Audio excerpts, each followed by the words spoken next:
Hi, I'm Christina Kennedy, and today I'll be presenting about the Velvet Revolution and the factors that made it the type of revolution it became, a peaceful one. In Poland, the transition from communism to democracy lasted 10 years, in Hungary 10 months, in Czechoslovakia 10 years. This is a quote from Timothy Garton Ash, a journalist and author of The Magic Lantern, a book about the 1989 fall of communism and the revolutions from an eyewitness standpoint. It's a good book, check it out if you can, but this was a quote that he said to Václav Havel, and the quote becomes heavily associated with the revolution, even though the revolution lasted more than 10 days. The fall of communism in Czechoslovakia was inevitable. It being a peaceful revolution was not inevitable. With its neighbors pulling away from the grips of communist rule, Czechoslovakia was bound to follow in their footsteps in one way or another. However, rather than devolving into a violent revolution like Romania, the Velvet Revolution was the quickest, most peaceful of the Central European revolutions of 1989. The Velvet Revolution in Czechoslovakia, so called because of its peaceful nature, did not become violent because of the factors I will discuss in my presentation. These factors include the climate before the revolution in the Soviet Union, surrounding blocs, Central Europe, and in Czechoslovakia, the spark of the revolution, the involvement of students along the way, the development of Czech theater, and how it became a political being and one of the most important parts of the revolution, the plastic people of the universe, and their role in the revolution, especially influencing Václav Havel, and last but not least, I will discuss the role of Václav Havel in forcing the change that was necessary. The peaceful nature of the Velvet Revolution had to do with the way these factors lined up and meshed together. The climate before the revolution. In the Soviet Union, the liberal politics of Gorbachev and the policies of perestroika and glasnost were a death sentence for the Soviet Union. As a liberal, Gorbachev sought to reform the Communist Party from the inside. However, instead of creating a stronger Communist Party, he weakened it, and ultimately his policies led to the demise of communism. Gorbachev's movement away from a totalitarian state and towards the reform of the USSR gave the opportunity for uprisings and ultimately was the major part of the downfall of communism. In the rest of Central Europe, countries were breaking away from communism at ever-increasing rates. The revolutions before the Velvet Revolution paved the way for the Czechoslovakian Revolution. The Solidarity movement in Poland, the Hungarian Revolution, the Bulgarian Revolution, and others had weakened the hold of the Soviet Union on its blocs and had given hope, power, and support to Czechoslovakia in its movement toward freedom. In regard to the revolution in Czechoslovakia in particular, the allowance of movement for the East Germans out of East Germany, effectively creating a hole in the Iron Curtain and the Berlin Wall, showed a breaking point in the resolve of the Soviet Union and its hold over the people. Seeing the movement of East Germans through their lands made them realize that the USSR was beginning to break down and that they would now have a chance to rise up. As governments fell in lieu of new democratic governments, Czech people began to ask why the same was not happening in their own lands. In Czechoslovakia, the Czech people are generally a peaceful lot. They tend to be more passive about resistance and at least push their resistance underground. Czechoslovakia had been under communism since the communist coup in 1948. In 1968, 20 years later, under Alexander Dubček, there was a move away from the Soviet system towards a socialism with a human face. This was cut short when Soviet tanks came in and occupied Czechoslovakia until 1989.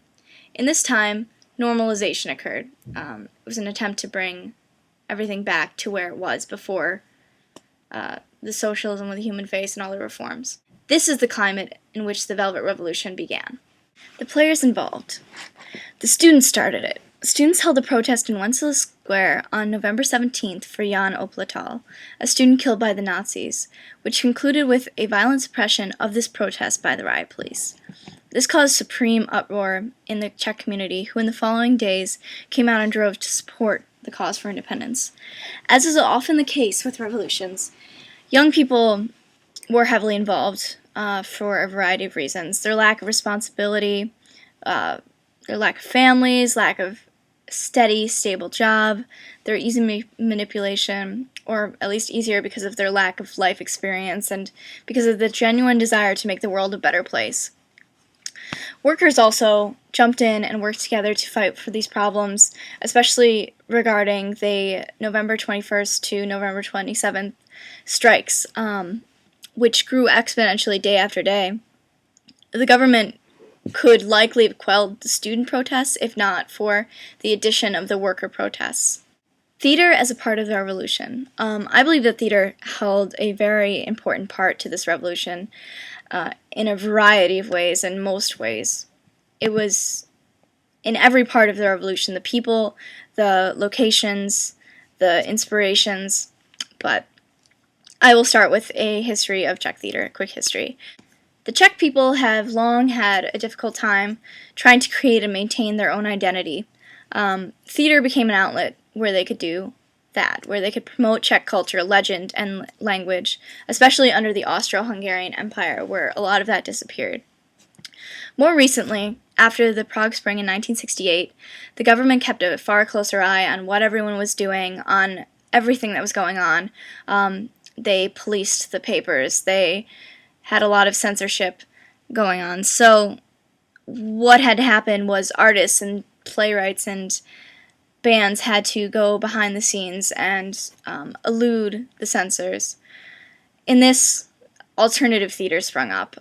They became kind of thinly veiled political clubs where many ideas would be tossed around between different playwrights and different intellectuals. With the police crackdown on the student protest, the theaters that were already prepared for political discussion became the central point for a lot of the revolution, the place where they would meet and discuss plans for the revolution. The theater groups were among the first to react after the initial police crackdown on the student march on November 17th, namely the DAMU, which was a student theater association at the university. The theaters, especially the alternative ones, then became spots for discussion, namely the realistic theater and the magic lantern.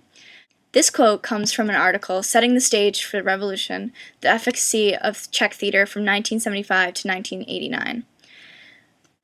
Theaters hosted dissidents who discussed with citizens in the auditoriums ideas like democracy, the Czech past, peaceful ways out of the apparent impasse, and possible new political, legal, and economic structures. Actors educated audiences about the works and histories of dissident artists and intellectuals. Most significant, they informed the public about Václav Havel, unpublished in his own land for nearly 20 years and portrayed by the official press as a Nazi sympathizer from a wealthy family, playing on the Czech hatred of the Nazis and socioeconomic inequality. Actors stressed, instead, why he had been imprisoned on one side of the wall but won international awards on the other, and what changes he demanded of the government. Theaters became not only key public forums to educate the public and gather their thoughts on possible futures, but the organizational nodes in the revolution's network. So as you can see, theater became a very important part of the revolution in getting the public involved, in allowing for a place for the revolution to be organized as well. It's impossible to remove theater and the arts from the revolutions of 1989. For example, from Solidarity and the poetry of Adam Mickiewicz to the Velvet Revolution and the theater and music, particularly the Plastic People of the Universe, since we've already discussed theater. Václav Havel, one of the main architects of the Velvet Revolution, was heavily influenced by the arts. Frank Zappa, the Velvet Underground, and especially the Plastic People of the Universe played a part in inspiring Havel to take such a leadership role in the Velvet Revolution. The Plastic People of the Universe was a rock countercultural group well known in Prague and the Czech Republic, and probably one of the most politically important rock groups to ever exist. It was well known for its criticism of the Czechoslovakian government, and eventually they were jailed in 1976 for playing their music after the crackdown of the 1968 Prague Spring. And one of the previous members, someone who wasn't even involved still, Paul Wilson, was even deported to the U.S. You may notice he's a translator for Disturbing the Peace and much of Havel's work.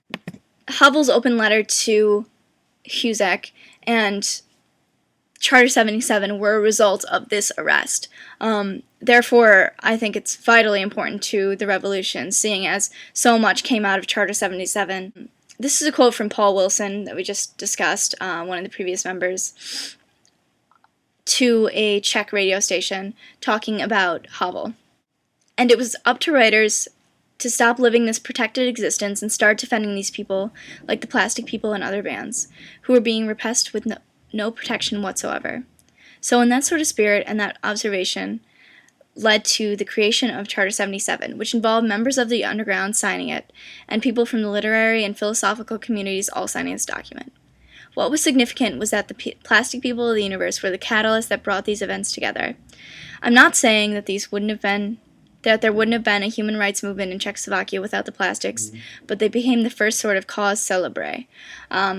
So as you can see, Paul Wilson, although he was a member of the Plastic People and of course has some kind of bias here, I would agree that the Charter 77 and Plastic People of the universe had a heavy effect on the human rights movement, and therefore why the Velvet Revolution was so peaceful. Because without this human rights element in there, the Velvet Revolution could have not been velvet at all. It could have ended up like Romania, where they just wanted the freedom and didn't really care about the people involved, and keeping everything as peaceful as possible.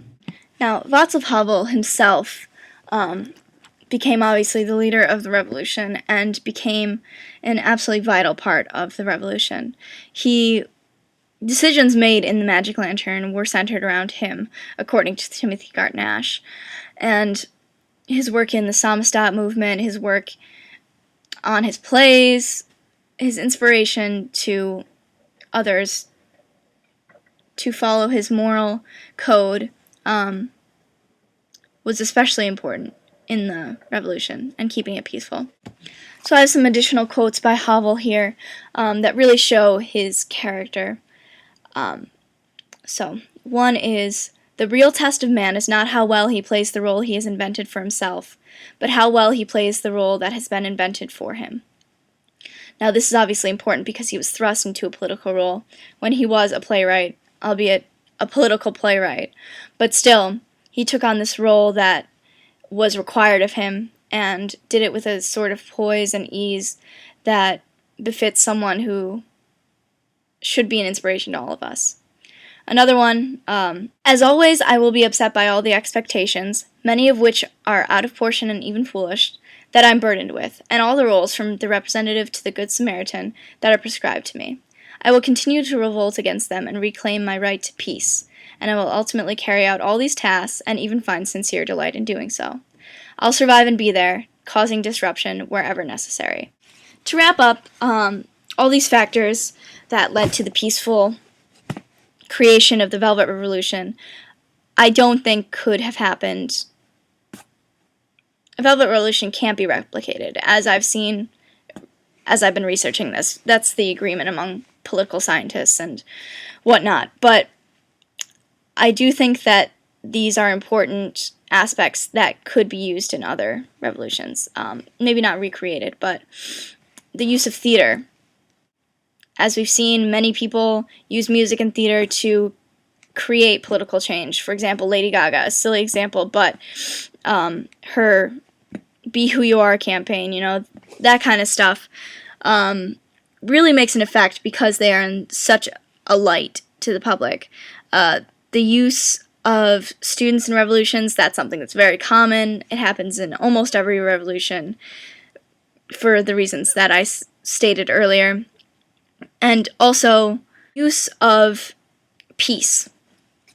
As we've seen in many, many years, many, many times, over and over again, that peace as a revolutionary tactic works.